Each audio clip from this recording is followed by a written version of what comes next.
So, you want dynamite darts content? Well, Alex Moss and Burton DeWitt have you covered. Love these guys. For bullseyes, bounce-outs, and darting brilliance, keep it right here. You are listening to the Weekly Dartscast. Now, I'm Canadian and often get asked how Canadians call out a maximum, a 180? Well, it sounds something like this. 100, eh? T. Hello everyone and welcome to a new episode of the Weekly Dartscast. I'm Alex Moss and joining me as always, darts statistician and the Strava King himself, Burton DeWitt. How you doing? I don't know if I'm the Strava King. I'm not the one who ran a half marathon last week, but I'm doing pretty well. How are you, Alex? Yeah, I'm doing good too. Still recovering from that, and hopefully we'll see you clock up 13 miles soon as well. But busy show as always. We try and fit in as many guests as we can for you during these downtimes really with the tour, although of course it's coming back very soon, the PDC tour. Got a few guests for you this week, but let's get into the news. I mean, since we last spoke to you guys 2 weeks ago, we've had two announcements from the PDC. We'll start with the most recent one, which was last week. The PDC announcing that we're going to have 5 Players Championship events July 8th to the 12th in Milton Keynes. Lots to delve into on the announcement, but what was your reaction to the news? I think there's nothing to criticize about this. I think it was absolutely the right move. We have to get back to competitive sport at some point, and other sports are showing that it's possible. And the PDC, I think, have found that line that you just can't criticize. One, you're going to make it so that instead of like it usually is, you have a couple days of competition and then they go home. You're minimizing the travel by having the players come and play 5 consecutive days in Players Championship events. Minimizing travel has to be key, not just for the international players, but also for the domestic players, whether they'd be driving or taking a train. To minimize the amount of time they have to spend traveling is key. But then that other thing, which was very easy to miss in the announcement about it being a ranking event, that is based on it being practicable for the overseas players to come. If quarantine restrictions make it so that it's not practicable for the overseas players to play, these events will still go forward, but not as ranking events, but rather as non-ranking events on the same 5 days. There might be some change to the structure depending on how many players are able to play or not, but the fact that these are only ranking events, if the overseas players are able to come at however you define practicable. I'll assume it's some reasonable interpretation, but the fact that it's ranking only if it's practicable for them to go was the only way to make this fair. We saw what happened with the last ranking events where on the Sunday, 20 some odd players pulled out and players on £0 on the Challenge Tour of America got in because countries shutting down their borders, players having to withdraw just to be able to get home. That was not fair that event went forward as a ranking event. This prevents that. And yes, okay, there is still a little bit of unfairness if some players can't go. While it might not be ranking, they will lose the match sharpness that would come from playing. But you can't avoid that. You have to start getting back into the flow. Ideally, these will be ranking events and all 128 tour card holders will be able to attend if they want. If not, at least you're getting some events for money to be played. That's the best backup. I think this is a great decision, and I think the PDC, well, we'll see how it works, but assuming this works out well, this should be the way they do it for the rest of the year, at least for the Players' Championship events. I think it's as fair as it can be, and there's nothing I can criticize about it.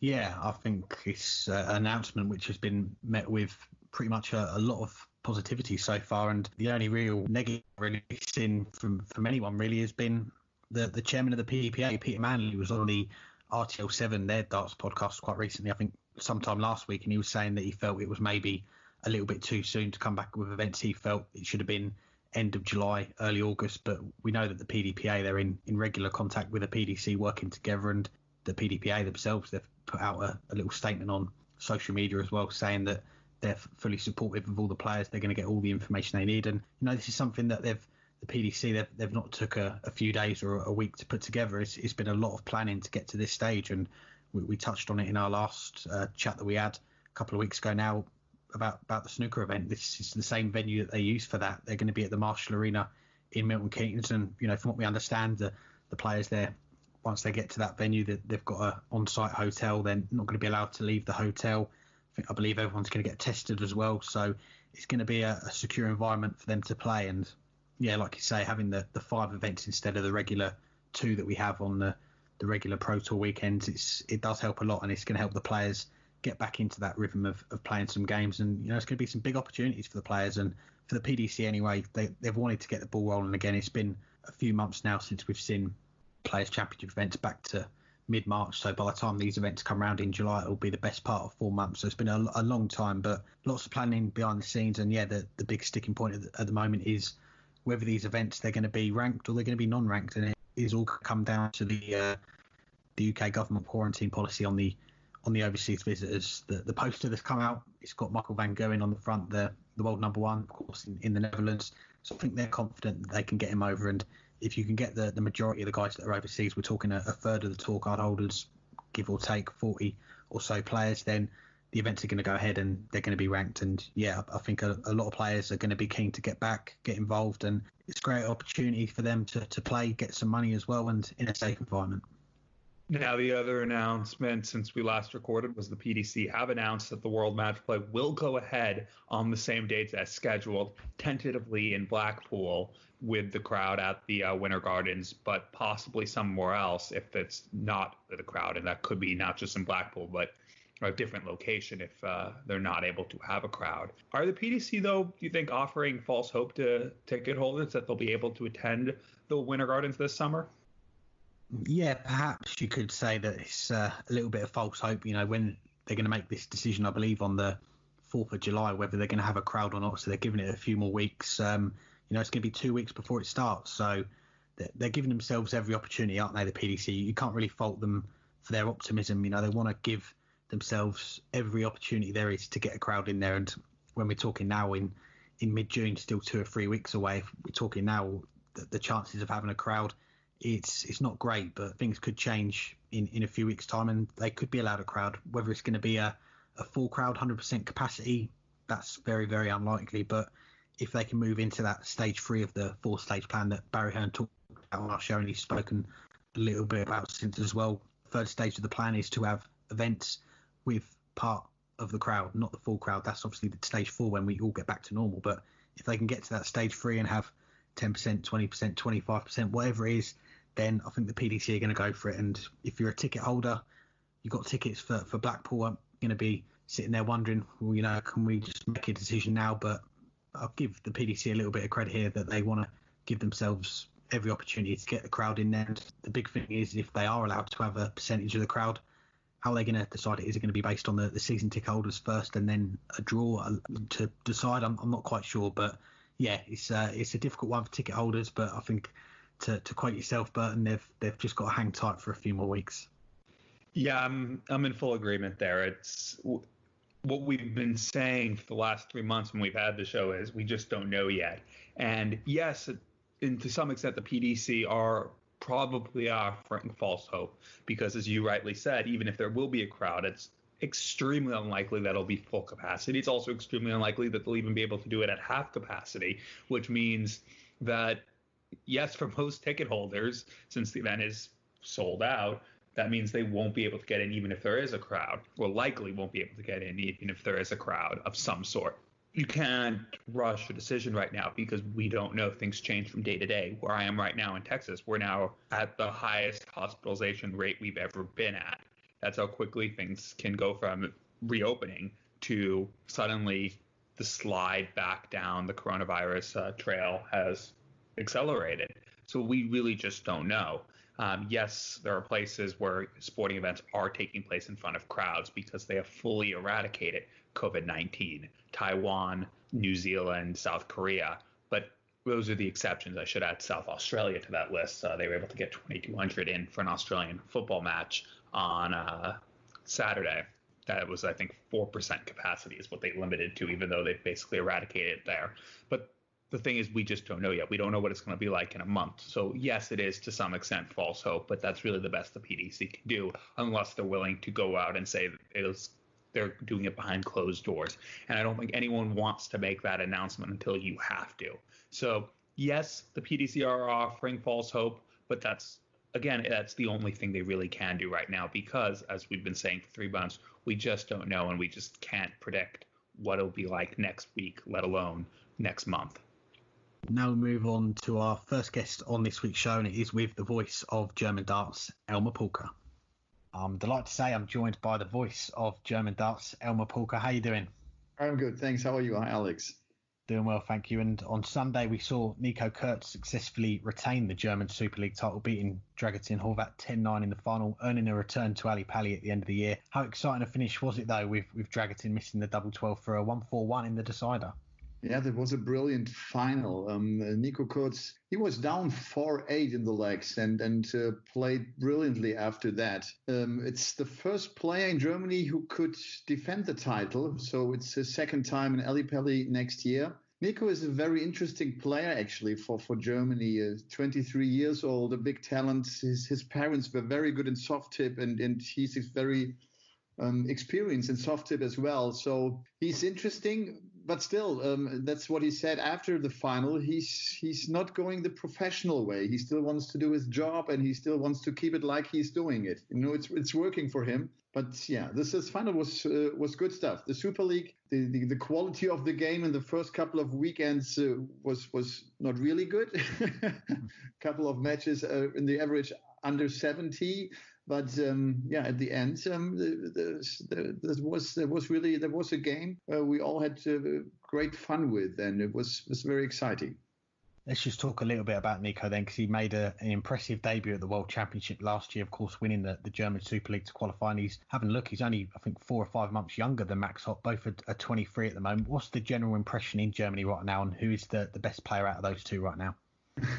Okay, if we have a look at the rankings, Max is the number one. I mean, we should put Gabriel Clemens in that trio. I think these three are the best now. The way Nico is playing in the Super League, and that's a standard.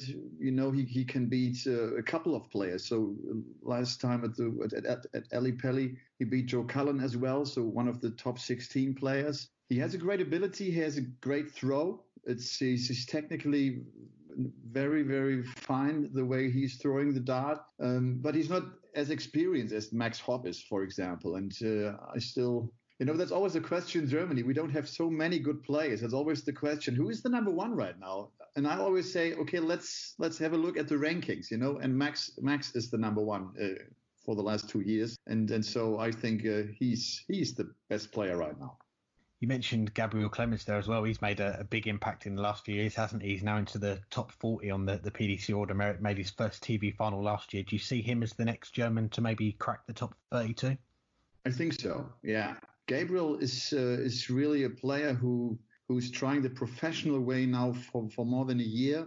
And he's doing it in a very intensively way, in a very professional way, with a mental coach, with his own darts office. He's doing everything for that, and he's improving, and he has a big talent. That's what I hear from all the international players as well. He has a very big talent, and when people are talking about when he's practicing, that's a very high standard, and he's getting it together now on big stages as well. He's great on Pro Tour. He's great at Players Championship events with high averages, and now he's getting this performance on big stages. And I think he has the potential to be top 32 and top 20 as well, honestly. You've been in the commentary box for DAZN for the German Super League the last few weekends, calling the action. What was your first reaction, though, when you found out PDC Europe's plans to run the event now, while a lot of the other main darts events, they've been put on hold, haven't they? Yeah, it was a great sign, to show darts is there as well. We're starting this first Super League weekend before the Bundesliga started. It's at 3:30, in the afternoon. So there were only just 2 sport events we had in Germany, which were on TV, and that was great to show the people you can play darts, and we can do that. And I'm sure it was a good sign as well for the PDC doing tournaments in England, I believe. It's different, it's not just without the crowd. It's the Lollipop Man is a famous man now. Mm-hmm. It was not easy for the players in the beginning, because the rhythm was different, because they had to wait at the Orki before they can get out the darts again. It's different, but it worked, and it was a success, I would say, the Super League. And even though the averages were not that big in the beginning, and the people needed time to adjust to this environment. But we were all happy with that. Yeah, and we saw Germany lead the way with the return of football as well. We mentioned there that the Bundesliga being back behind closed doors. This week, we've got the Premier League coming back in England. In terms of the PDC, though, coming back to Germany September 3rd, I think we've got the Premier League in Berlin, then a European Tour event not long after that. I know it's difficult to answer, but can you envisage a crowd being there for those? It's very difficult. Right now, we don't know. It could be.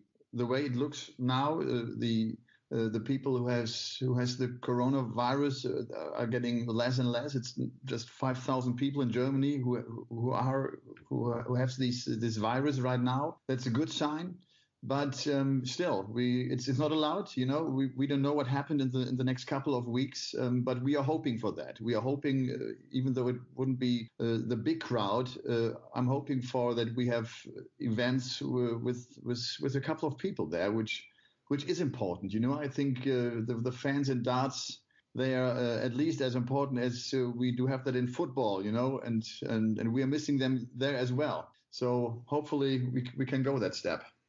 Definitely. And let's talk a little bit about you then. You studied journalism in Cologne, and you were quite into your tennis from a young age. But when did the darts first come onto your radar? A long time ago. That was in 2004. There was the time where it was not Sport One, it was the German sports TV, DSF, who asked me if I wanted to do this. They were planning and were thinking about doing the World Championship 2005. That was the first World Championship we had on German TV. Totally different in compared to England. I didn't know about anything. I just started. I had a player on my side, and we did these 30 hours coverage, and it was a success actually from the beginning. People were watching it, even though there was no German player. And that was the start actually. And from that on, it got bigger and bigger. 2010 was a milestone because we knocked the 1 million wall, with the final of Phil Taylor and Simon Whitlock at that time. And so, in the last 4, 5, 6 years, we see the crowd at the European Tour. We see the TV quotes we have with sometimes almost 3 million people. That's good stuff. Yeah, it definitely is. And the last 5 or 10 years, we've seen darts grow a lot in Germany with more events over there, of course, on TV. You mentioned there that the European Tour as well. But when did you first think maybe Germany could be a place to expand for darts with the PDC taking some events over there? Actually, in 2006, there was Werner von Moltke, the CEO of the PDC Europe now, who asked me if that could work in Germany. He saw that, I don't know, was it the World Championship quarterfinal where Wayne Mardell could beat Phil Taylor, I think that was, and that was the match for him where he thought, okay, why don't we have that in Germany? And he started with a tournament which was named Beat the Power. And that was the start of it. And from that on, actually, we always had the feeling, okay, that could work. And I would say since 2010, that was the time where we realized, okay, that could get bigger, and then the European Tour starts at 2012 and the crowd got bigger and bigger. The first darts event we had were in front of 200 people, that were really small things. And from that time on, it got bigger and bigger. Yeah, and now, we have around 250,000 people at the European Tour, in the whole year, which is amazing. Yeah, let's talk a little bit about the European Tour. Of course, our UK listeners will most recognise you from the European Tour as the Master of Ceremonies. How did that role come about for you? Yeah, that's a good experience. It's a good chance for me to stay in contact with the players and with the fans as well. And it's just a good feeling, when you're kind of part of a development. It's just nice and good to see how it went, and how big it is. And we all know the beginnings, and we all know the critics we had, and people didn't believe in that. And we always said, no, that will work. And Werner von Moltke did a great job there, of course. So that's a good feeling to be there, to be part of that whole thing. And it's good beside doing the commentary, at DAZN, and I do a lot of commentary there, all the big tournaments. It's just a great part of the whole thing. Yeah, and you introduce the players. You also chat to the winners after matches on the stage as well. I'm sure there's been a lot of favourite moments that you've had in the role. I think one that will probably stand out will be Max Hopp winning one of the European Tour events. But what have been your favourite moments being involved on the European Tour? Oh, favorite moments, of course. I mean, when Max did that in 2018 in Saarbrücken, that was unbelievable. You know, I think he beat 4 top 10 players. He beat Michael Smith in the final. And I know Max for a long time. I know him since he's 13, 14 years old. I watched him all the time, you know, and we were all hoping that one of the Germans could do that, and then he did it. Perhaps that was emotionally the biggest moment. I mean, to have Phil Taylor there on these stages and to have the big names and to have Peter Wright is always. People in Germany, they love Peter Wright, you know, and when he's doing with us the warm-up sometimes with the kids there on stages, that's just brilliant, you know, and that's always moments where I think that's so special in darts, and that makes it that unique, you know, and the fans love darts, even though because of that, you know, and because I'm from tennis, and I did the tennis tour a couple of years, and people are different there, you know. Tennis players are different than darts players, and I really love working with them, and I really love doing this job and doing the interviews, and it's a privilege to do that. Just on the commentary side of things, you're involved with DSF, now known as Sport 1, for a long time, but more recently you've been commentating for DAZN, and we know you guys cover the World Championship, wall-to-wall coverage, covering a lot of that. But what other events do you cover on there? Actually, the whole thing, the whole tour, you know, it's DAZN is the TV station who has the TV right. It's pay TV. So we in Germany we need to put 3-4 big events in the free TV, and these are the Premier League, the Grand Slam of darts, the World Championship, and another one. And so DAZN is really covering all the tournaments, the whole tour, including the World Series. And Sport 1 as a free TV channel is just doing 3, 4, 5 tournaments a year. And on Wednesday next week, you know, you're going to be hosting a drive-in darts gala in Hanover. You've got Michael van Gerwen, Raymond van Barneveld, Max Hopp, Devin Peterson. Just talk to us a little bit about what that's all about. There will be a great experience. Yeah, we're doing that. You know, we are hoping for 1,000 cars who will be there. People can come with 4 people in a maximum in one car. So hoping for 3,000-4,000 people. And we have the big stars there. We will have the drive-ins. We will have a special atmosphere. I was at that place. It's really huge. It's a huge stage as well. Hopefully the weather is fine and there's not too much wind, and that we have quality darts as well. And it will be, you know, a mixture of doing longer interviews. I heard Michael and Barney, and they are going to wash the cars of the VIP guests as well. So it will be fun, you know, it will be fun. And I'm hearing that the players are looking forward to that event as well, because they all want the contact to the fans. They are all glad to play in front of fans, you know, not in front of cameras, but in front of fans. And yeah, hopefully it will be good fun. Yeah, it sounds like it will be. And just lastly, we should also give a mention to your darts podcast, Game On, which you host along with Thomas Saylor. What can our German listeners expect to hear when they tune into you guys? Oh, you know, I mean, we started in that crazy time this podcast Game On, so it's not much about the actual tournaments or these years, because there was no tournament. So, you know, people to know Thomas and me because we did the commentary on Sport 1 for a long time, and my feeling is they loved it to have us on the commentary in TV. And we are talking about all the old days. We are talking about what's going on and what's to expect on the tour now. And we are talking about all this stuff. And it's always the way when Thomas and I are talking, it's always a bit weird as well. We are laughing a lot and we're just having fun. Yeah, it's good. We love it. We've got quite a lot of viewers or listeners, or I don't know how you say it. So it's good. Excellent. Well, Elmar, it's really nice to chat to you. Thanks very much for taking the time out to have a chat with us, and have a good one next week in Hanover. And we look forward to seeing you back on that European Tour stage very soon, hopefully. Yeah, thank you very much. Hopefully my English was not too bad. Thanks again to Elmar for joining us. And just a quick update from our sponsors at Low Six. We've, of course, still been running the the Weekly Dartscast Lucky Dip. And as we seem to say now on every time we do one of these shows, Burton's still doing a lot better than I am. But just give a shout out really for some of the guys that have been winning our contests. We've had Sporting Goose won the one that we talked about on our last show that was halfway through when we re-recorded the show. We've also had wins for Keith Hatch, Woolly Egg 13, Xian 123, Arms TJ 1, and Dan Hutch 2112. They've all been winners on our Lucky Dip. So yeah, really well done to you guys. And we'll be back with another Lucky Dip on Friday this week, picking out some of the Modus games. But when we're recording this, we don't know what the games are going to be yet, so we can't make our picks on the show this week. But I suppose we can talk a little bit about the Modus starts. It's been good to see our good friend of the show, Dave Parletti, make his debut today. We're recording this on a Monday, made his debut earlier today.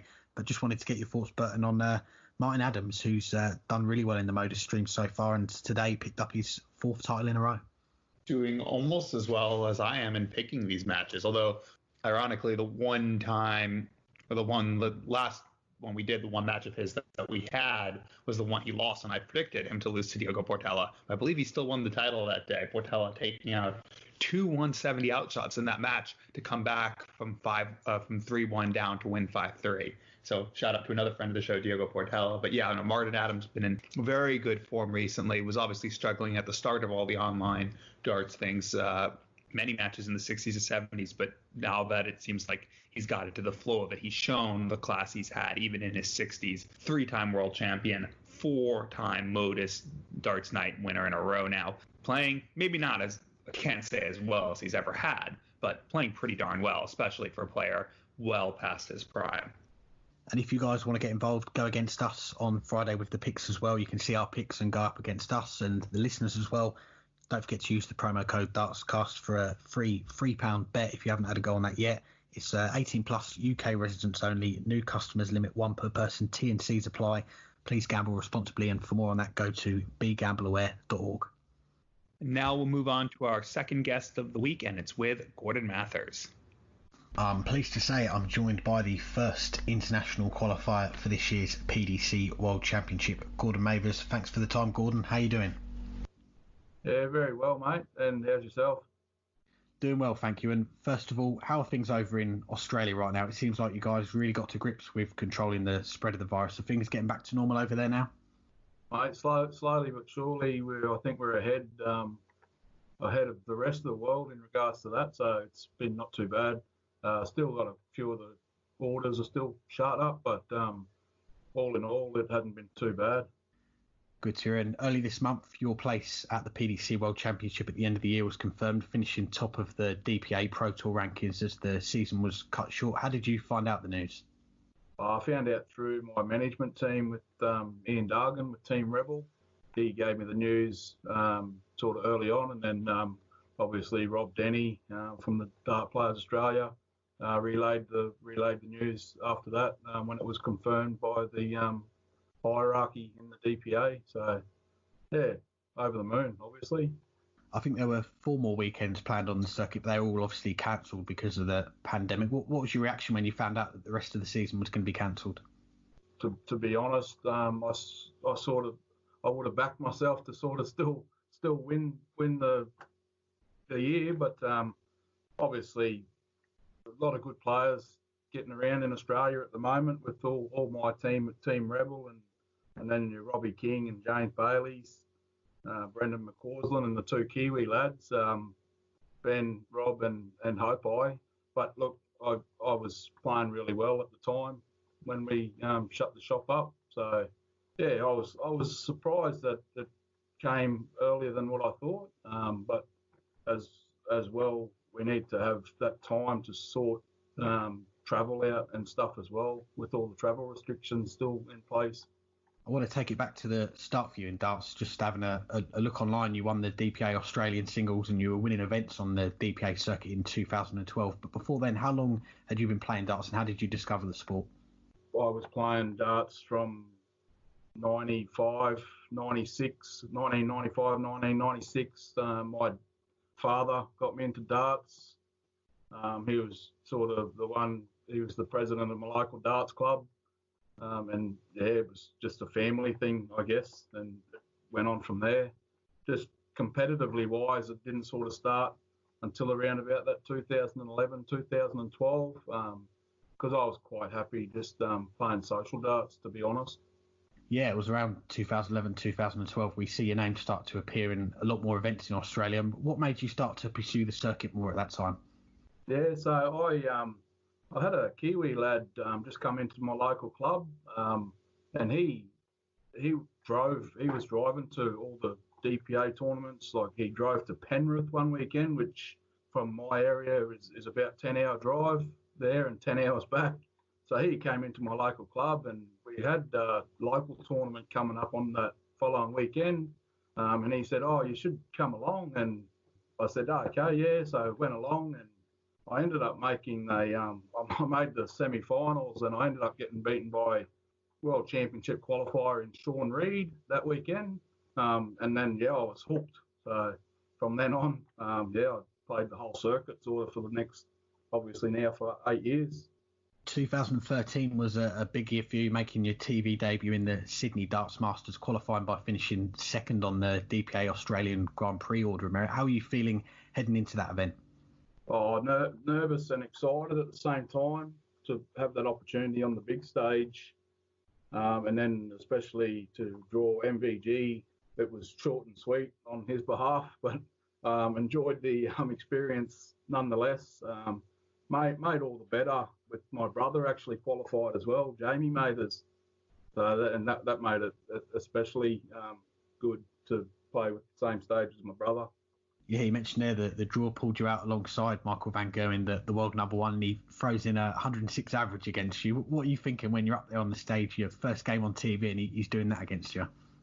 It just flew by, to be honest. Like, he throws fast as it is anyway, so it was just a whirlwind experience, but nonetheless I enjoyed it thoroughly.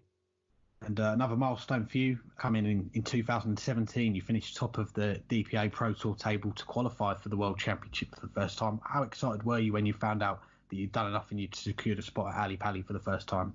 Yeah, that was probably the crowning glory, I guess, in my career so far. Look, to be honest, I fell over the line. Corey Cadby, which everybody knows, he sort of didn't have to do much on the last day, but ended up falling over, so I fell in. But albeit I played well during the year to have that opportunity. So I guess that was the best part about my career so far. And then to play on the stage at Ali Pali, which everybody talks about and raves about, it didn't disappoint. I didn't get the result, but I was quite happy with the way I played for the first time, and hopefully it puts me in good stead for sort of this year if it gets the go ahead. Yeah, definitely going to get that chance to have another go. But what was that whole experience like coming over to the UK and playing in the biggest tournament there is in darts? Yeah, so the experience was all the better. I had my whole family, my wife, my two daughters, and I care for my two nephews, and so they were with me as well. We planned a family holiday actually at the start of that year, so the darts was actually a bonus in a way. And to be honest, I don't think I probably prepared as well as I could have, having the family there. It was like a holiday. So, but then to experience the stage with my family in the VIP area, there's nothing like that. Fast forward to the start of this year then, and you've made the journey back over to the UK for Q School. Just talk us through what was behind your decision to come over and give Q School a go. Yeah, so I just thought that was the obvious next step in my career, was to have a go at that. I'd always sort of thought that I would never sort of have that go and have that opportunity. Having a large family, look, I'd take my hat off to Simon and Kyle. They've sort of left their sort of families on the other side of the world and sort of did it on their own. I was always one that I could never do that. Look, it was the time that I may have been able to have that opportunity. Family-wise, we were all going to move over. And look, I haven't made any decisions to do it again at the start of next year, but that's always another option to have another go. It's obviously a massive decision, isn't it, for yourself and your family? And we have all respect for players that come over from the other side of the world and try and give it a go. But for you, how big of a decision is that then for you to really give Q School a go, get that tour card and come over it? It's massive, isn't it? Oh, absolutely massive. Just off the top of my head, to move my whole family over, it's around about 60,000 Australian dollars, so 30,000 pound. So it's not nothing to be sneezed at, so to speak. And then obviously the darts you don't get paid just to play darts. You've got to win to earn money. So yeah, it's a massive decision. Talk to me about your first Q School then. How did you find the experience? Because just having a look at your results, you had your best run on the final day, winning 3 games and making it to the last 64. Yeah, look, experience-wise, I thought I was in a good space, and I thought I was playing quite well. Look, you've got to beat everybody, but I did cop a couple of rough draws there, and I copped a couple of blokes averaging 90 odd when I was averaging around about the same, and just got beaten the first and second round. So obviously they're the hardest ones to get through. Once you get through them, you sort of get into your day a bit more. But as I did in the last day, had a couple of wins here and there. But the experience wise, if I have another go next year, hopefully that might hold me in good stead to have another crack. The next weekend after the Q School, you made your bow in the PDC Challenge Tour, and you had 2 great runs, a last 16 and a semi-final. What did you make of your first taste of the Challenge Tour? Yeah, thoroughly enjoyed it. The competition, look, in the UK, on any one day, there may be like 100 guys that could beat you on the day, and over in Australia here, it's 15 to 20. So just the depth of players I found was the most differing factor than Australian darts. But look, and all in all, I was quite happy with the runs that I had at the Challenge Tour. The plan was to come back over for the remainder of the Challenge Tour year, but until obviously COVID put the kibosh on that. You took that good form back to Australia though, winning events there, and now you've booked your return to Ali Pali, obviously still 6 months away, but right now are you confident that we'll be good to go in December with a World Championship? Everything always depends on the invitation from the PDC, from Barry Hearn and Matt Porter, obviously. So hopefully that comes first, and then obviously the travel restrictions. We're still banned sort of from travelling outside of Australia as an Australian resident. So then that's another issue that we have to get lifted as well. And then obviously the tourists has to be allowed to come into the UK as well. So still a lot to overcome yet. So my fingers are crossed, mate. So. Talk to us a little bit about online darts then. We had Ivan Mocic on the show a few weeks ago. We were talking about the online darts Open World Championship, and yourself, you had a fantastic run getting to the semi-finals. How good was that to play in an event of that magnitude? Yeah, that was different. I've never ever played online, webcam, any sort of online darts. So I was a late entrance into Ivan's tournament, actually. I messaged him and he said there was only sort of an hour or two to sort of register. So I registered. Look, coming from Australia, the different time zone was challenging. I played games at like midnight, 2 a.m., and I ended up playing the semi-final with Dirk at 4 a.m. my time. So the time difference is the most challenging part about playing that online darts from this side of the world. Every credit for having such a good run in the end. But finally, obviously, we're still 6 months away from the World Championship. But for you now, in between that time, how do you plan on getting ready for your return? More online darts, I guess, because that's sort of all that's all that we've got at the moment, because all of our local darts tournaments and stuff are still on hold. We're still restricted to so many people. At the moment, for the short term, there's a couple of good online tournaments kicking around. Danny Kilbane from the UK and Ben Hunter, they put on a good one each week. Like the standard, they've got Michael Smith and Chizzy, and they've got really good standard players. So it's actually not too bad, but there's nothing like being at a tournament and being around people just the heart rate gets up a bit more, I think, than being at home in your comfort zone. But that's sort of all I can sort of do at the moment is online darts. So hopefully sort of soon. I know that the Dart Players Australia they're putting on a tournament, I think next month down in Victoria, just for the local players, because they're opening up to around about 100 people per venue now. So hopefully between now and then, I might get a few tournaments under my belt and get some really good practice in. Definitely. Well, Gordon, it's a pleasure to chat to you. Really appreciate your time, and fingers crossed we'll see you over here in the UK for the World Championship at the end of the year. Yeah, that's the plan, mate. Fingers crossed. Thanks very much for your time, Lel. Thanks again to Gordon for joining us. Now let's move on to our question of the week. And this week it is, which online dart stream has been your favourite to watch? PDC Home Tour, Modus, Remote Darts League, or other? What are you going with? Well, it's tough because I really haven't watched much of them. The only one I really did watch was the PDC Home Tour.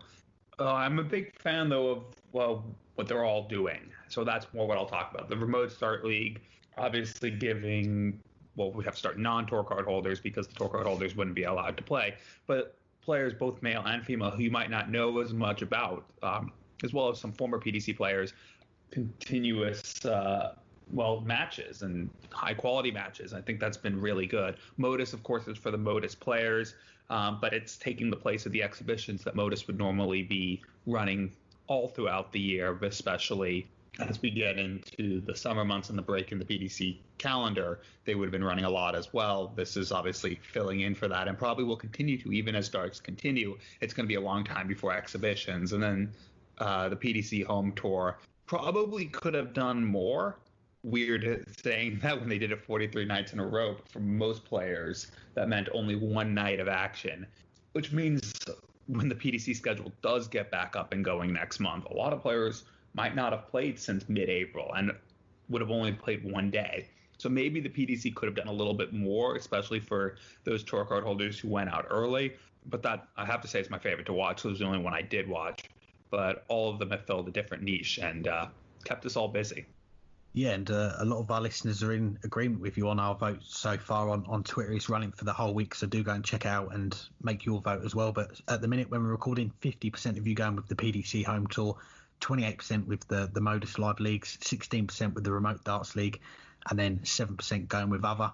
Pim's got in touch and said that he's gone with the Dutch Darts Quarantine League. That's another one that's been running as well. But yeah, like you say, there's all of them have provided different things, haven't they? I mean, to start with the PDC, that's where you're seeing most of the top guys in action. Okay, there was a few of the bigger names that didn't play in it, but by and large, you had, I think it was 101 of the 128 tour card holders took part in it, which was good. And another good thing about it was that there was an end goal to it. There was that playoffs at the end that was sponsored by our sponsor, Low Six, and that was good to see. And I made sure that I watched the finals night as well, just to see who ended up winning it. And yeah, you could tell that Nathan Aspinall, who went on to win it, he was quite happy. So it did mean something to him, at least anyway.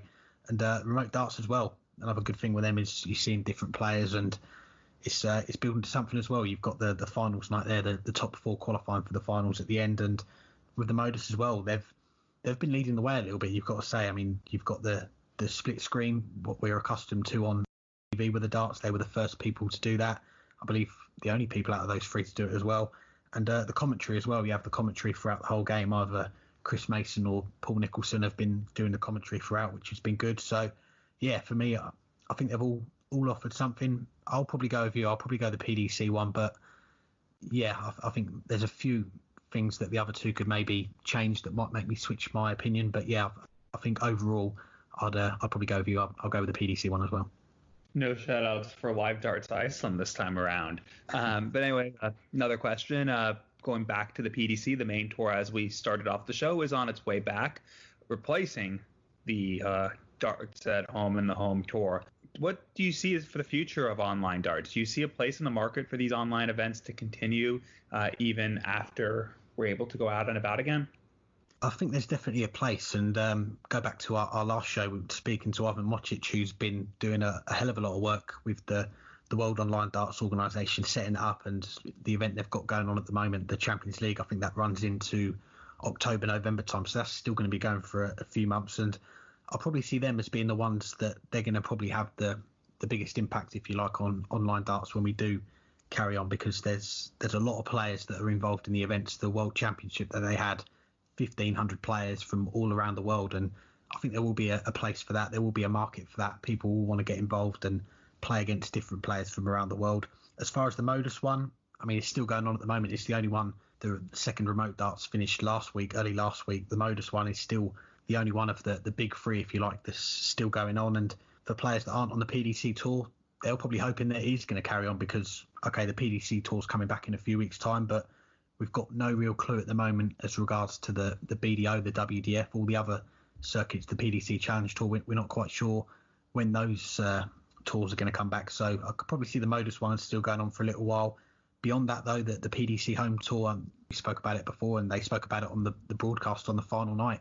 Nathan Aspinall, he said, I'm hoping that this is the first and the last one. They don't want to see something like this again. And when you look at the calendar that they have, it's pretty stacked as it is. So if I was to maybe come up with an idea for the PDC, I'm not quite sure whether they would do this or not, but maybe it could be something that they do in the summer after the match play, when you've got that sort of summer break where you've just got the World Series events involving the big boys. But maybe you could do a little league during the week and involve only the new tour card holders. So you're talking a select group of players, get them all involved in a stream, maybe 1 or 2 nights a week, and could be a good way for fans to get to know the new players, new faces, show off their personalities a little bit, and a chance for them to win some games on streams. Of course, they'll be going up against fellow new tour card holders, so a lot of them will be inexperienced in that respect. So maybe that could be something they look at. But I think going forward, probably looking at the World Online Darts as one that's going to be leading the way, I think, if we're talking about this in 6-12 months' time. Well, I was going to completely say that this is it for the PDC, but I actually like that idea that you just put out there. I think as an introductory thing for new tour card holders, I think that's actually a really good idea to get them some exposure and to also get them some level of match sharpness and comfort playing on camera for when they do get those first actual matches on the stream boards, so they have a little bit of experience, but more for just the publicity and get to know them. I think that's actually a really good idea and something maybe the PDC could look into doing. Why not do it on Thursday night? Have each week during the Premier League, online only, have those 2 new tour card holders go head to head in a streamed match available online for people to watch, and that might be a way to get them some exposure. I like that idea. But beyond that, no, I think this is it for the PDC, assuming we're now in another lockdown. Obviously, if we're in lockdown for another year, which could happen, then yeah, it becomes a possibility. But assuming we're able to go out again, no, I think this is it. But I think we're going to be seeing it for a while for the non-tour card holders. I think it's also something that can be good for non-tour card holders, at least to have some competition to play, not just local competitions, but national and international competitions. It's a easy way for you to get competition against people not in your area, and there are a lot of big names who don't have tour cards, and they can be draws. And even if it's not to make money, it's just to keep that match sharpness against players of your caliber. I think this is something that could continue on into the future, and I think it probably should continue on to the future as long as people are willing to organize it. But for the PDC, other than that for new tour card holders, that idea I really like. I don't see this happening again if it's able to be avoided. Well, Barry, Matt, anyone from the PDC, if you're listening, do get in touch with. I'm happy to give you the idea. We'll just be the title sponsor of the event. We're pretty happy with that. But let's get on to our final guest on this week's show. And it's with a man who's done very well on the online darts, the winner of Remote Darts League 2, Richard Veenstra. I'm pleased to say I'm joined by the Remote Darts League 2 champion, Richard Veenstra. Thanks for the time, Richard. How you doing? Hi. Yeah, I'm feeling good. I'm at work, so yeah, no coronavirus in the area here, so.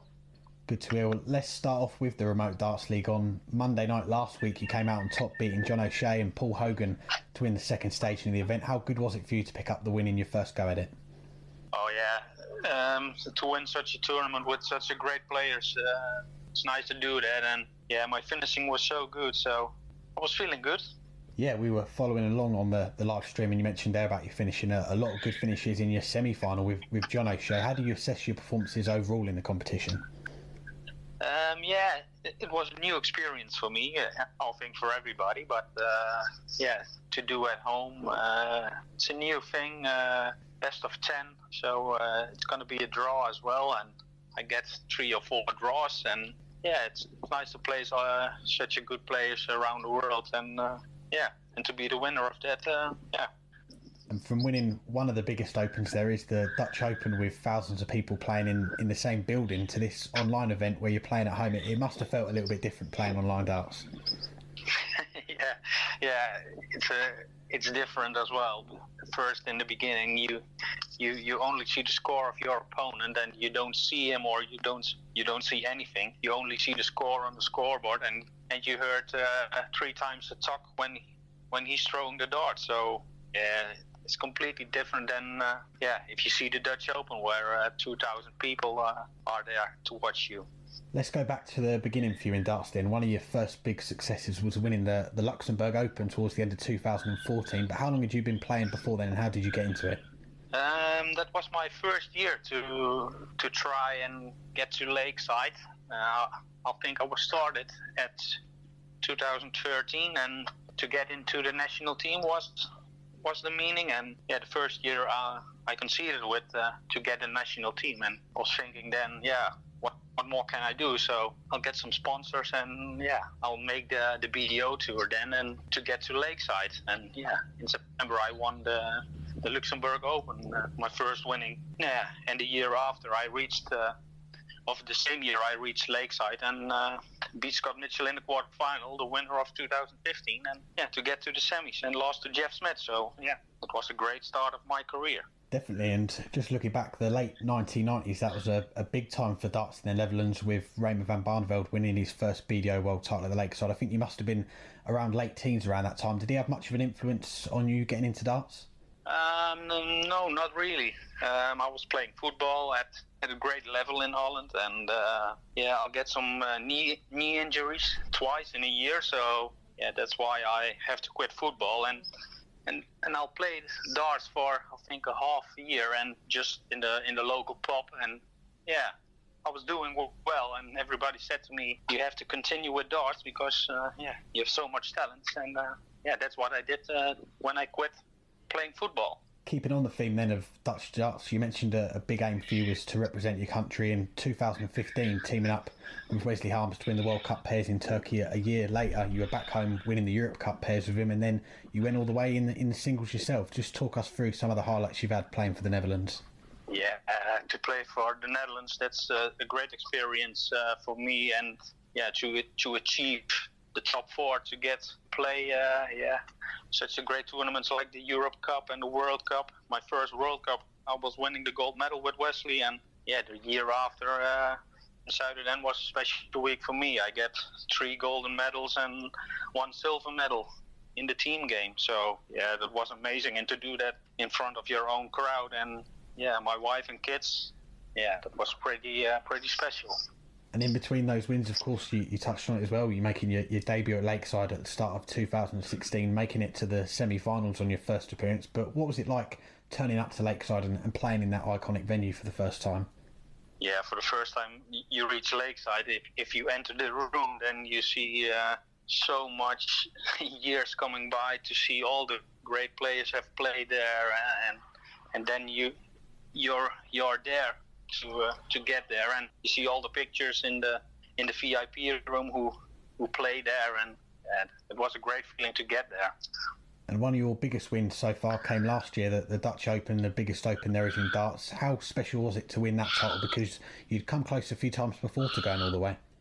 I think my first or second year I reached the quarterfinal. I lost to Martin Adams in Milk with 5-4, and I'll get a quarter. I think I lost to Glenn Durrant, and I reached the semi and lost to Glenn Durrant. And to reach now the final and win the final, it's something special. It's so when you play best of 5 on Saturday, and I think you have to play 7 games to reach Sunday. And on Sunday, if you win the final, you play 6 games as well. So it's a great tournament, and I think with 3,500 players. So it's amazing to win that. Yeah, 2019, a lot of milestones ticked off for you. Look back to the World Trophy as well last year in Blackburn, making the final. I mean, going into that weekend, you went in as the top seed. How did that feel? Did you feel a bit more pressure to maybe perform well? Oh, no. I don't feel that pressure. I got some lucky games against Daniel Day and Nick Kenny. But yeah, to reach the final of such a major tournament like the World Trophy, yeah, that's always good to get to the final. But yeah, if you're in the final, you want to win it. But yeah, Jim was the better player that day, and I'll reach the Zuiderduin final as well. So it was a good year. Yeah, and it was a close final with Jim just losing out 8-6 in the end. What did you take away from that one? Do you feel like that experience will stand you in good stead when the next TV final comes? No, with Jim it's always close games, and Jim was on that day the better player, so yeah, he deserved the win, and I'm not feeling I'm okay with that. So Jim is a good guy, and we're friends, so yeah, it doesn't matter. November last year, you also had your first taste of the Grand Slam. How did you find that experience of playing in a big PDC event for the first time? Yeah, that was pretty amazing to see how the PDC is doing all the tournaments, and you can stand at a Grand Slam. Last year I missed the Grand Slam because Glenn Burns lost the final against Adam Smith-Neal, so I'll get out of it. But this year, there was some rumors with the BDO and Des Jacqueline to boycott some people, and yeah, but when you're standing there with all the crowd, and it's a nice feeling. But I didn't play well that tournament, so maybe there's another time I can let the people see what I'm capable of to do then. Definitely, yeah. And on to this year, and after the BDO World Championship, you were one of many players to head to Q School the week after. What persuaded you to give Q School a go, and how do you reflect on your first go at it? Yeah, it was my first experience to get Q School, and yeah, the first day I lost second round and get no points. So then you're behind of everything, and yeah, you have to play 3 good days, but the level of Q School is so high, so it wasn't my week, and I get some good games, but yeah, I've got some tough draws, and yeah, sometimes you need that little bit of luck. I didn't have that week, so yeah, if Q School is on in January, I'll try again, so we'll see. Excellent. We did see some success for your fellow Dutchman, your pairs partner Wesley Harms, Martin Kleermaker, both coming through Q School and getting onto the PDC Tour. Is that something then that you'd like to perhaps emulate next year and join them on the PDC circuit? Yeah, I'll definitely gonna try, and yeah, I'll try some Euro Tour as well, and to do some Challenge Tour tournaments to get some more experience in the PDC tournaments, and yeah, we will see what happens in the future. And just lastly, obviously, there's a lot of uncertainty right now. I mean, about the future of the BDO and its major events. I mean, when we come out of the other side of this virus, what's your plans really going forward for the rest of the year? Do you have much of a plan on what you're going to try and do and play for the rest of the year? Yeah, no, it's not sure when the BDO stop playing, but yeah, I'll more try the WDF tournaments instead of the BDO, because I think BDO will be down to 0, I guess, and yeah, I'll hope the WDF pick up all the tournaments, and and I'll try some Euro Tour, Challenge Tours to get some experience with the PDC. Well, we look forward to seeing you involved in all of those, and really appreciate your time, Richard, and congratulations again on winning the Remote Darts League 2 last week. Yeah, thank you, no problem. Thanks again to Richard for joining us, and we'll finish up with some listener questions. First one comes in from John Thompson, who says, if the match play ends up being played behind closed doors, which player do you see that change helping the most? I'm thinking Ian White. I mean, that's a good shout, but at the same time, Ian White did better last year on stage than he did in matches that were behind closed doors. He didn't win any Players' Championship events last year, while he won a pair of European Tour titles, made the semifinals of the Players' Championship final, and did well on a lot of the other European Tour events as well.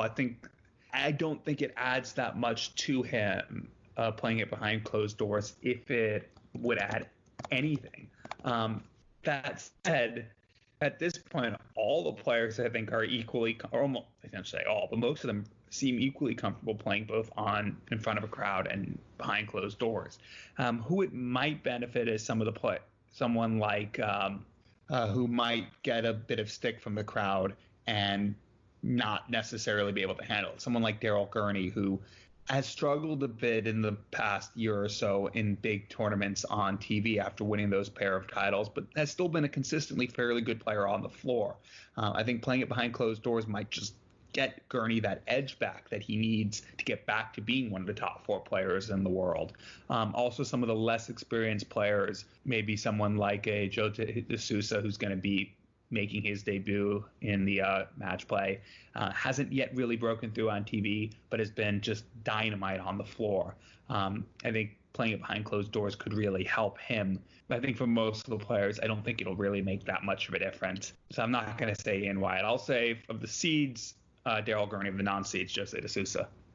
Yes, it's a really good question, isn't it? And it's a hard one to answer. I mean, the Ian Wyatt, he could be one that maybe does jump off the page straight away. I mean, but then again, as you mentioned, last year he did so well on the European Tour with big crowds, and the one game that sticks out for me is that game in Holland. He had all the crowd against him, against Michael van Gerwen in the final, and he came out on top. It was one of the highlights of the European Tour last year, and he picked up a few titles there.